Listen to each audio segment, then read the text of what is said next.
In Shiraki Hawley's book, Culturally and Linguistically Responsive Teaching and Learning, he uses the first two chapters to help explain the impact of culture and language on a student's capacity to learn.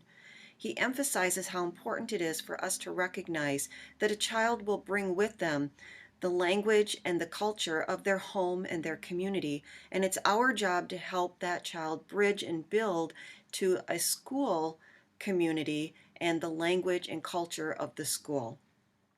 He also says that culturally and linguistically responsive pedagogy is not a curriculum and it does not come in a box.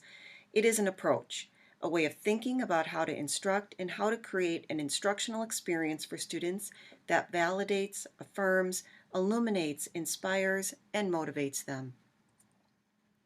In order to create responsiveness, he focuses on these four words: validate, build, affirm, and bridge. I'm going to include a short clip for you to watch in which he talks about these four ideas in an interview that's taking place. Okay, so what kind of adaptations are you making for those students? Well, the focus of our curriculum is to validate and affirm the home culture and home language of the child as the first teaching.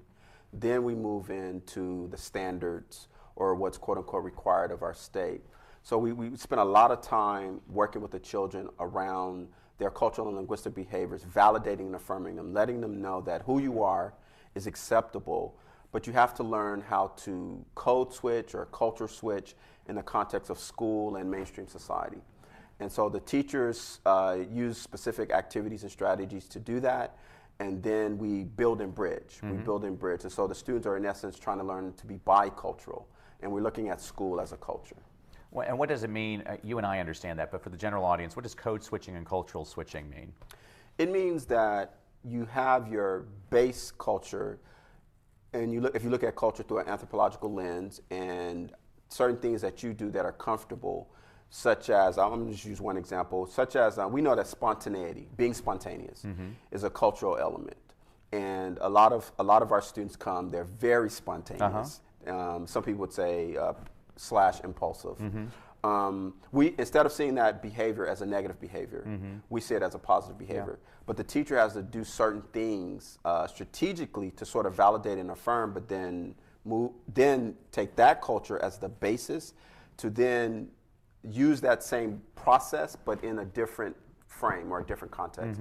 So for example, as you know, being in a classroom and teaching teachers, a lot of times you have students just call out, right? They'll just call out. They'll just call out an answer, and the teacher will give them a look, or what I call make a learning mood killer, right? Learning mood killer. Did I call on you? Something like that. That sort of deflates the student, right? And a lot of times these students are calling out the right answer. They're not saying. Sometimes they're saying goofy stuff, but most times actually they're not.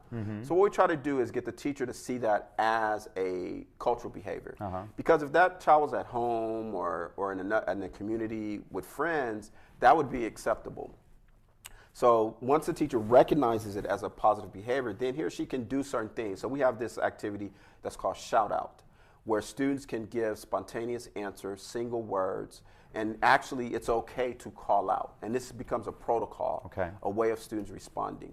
So now the student has something within the classroom that is an asset in the community and the classroom, if you will, right? And we find that students increase their participation, increases engagement, you get more answers, it's a low effective filter.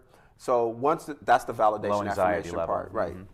That's the validation part. Affirmation. But alongside of that, the teacher was going to teach my turn, your turn. My turn, your turn is more aligned with traditional teaching, which would be raising the hand or giving someone the floor without interruption.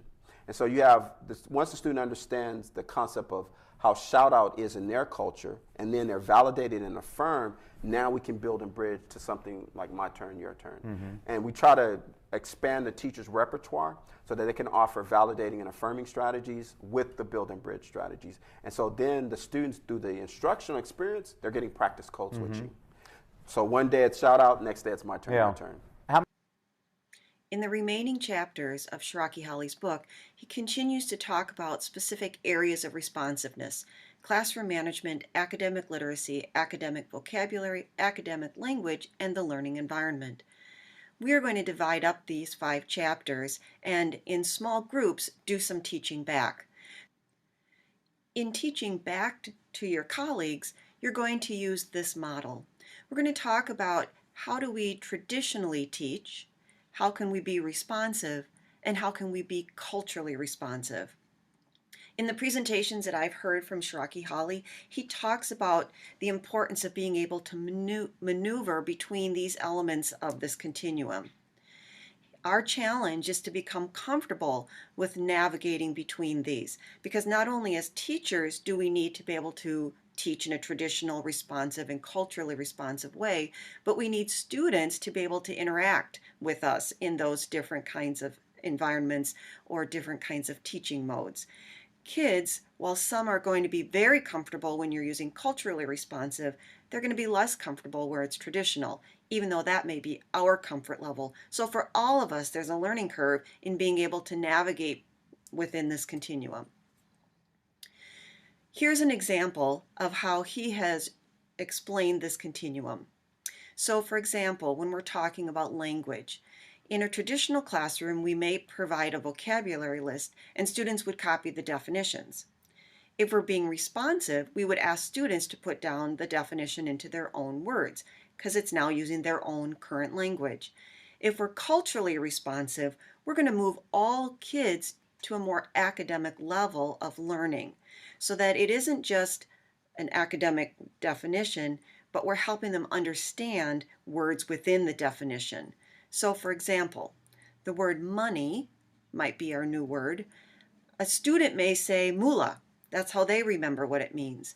But to be culturally responsive, we want them to understand the word currency.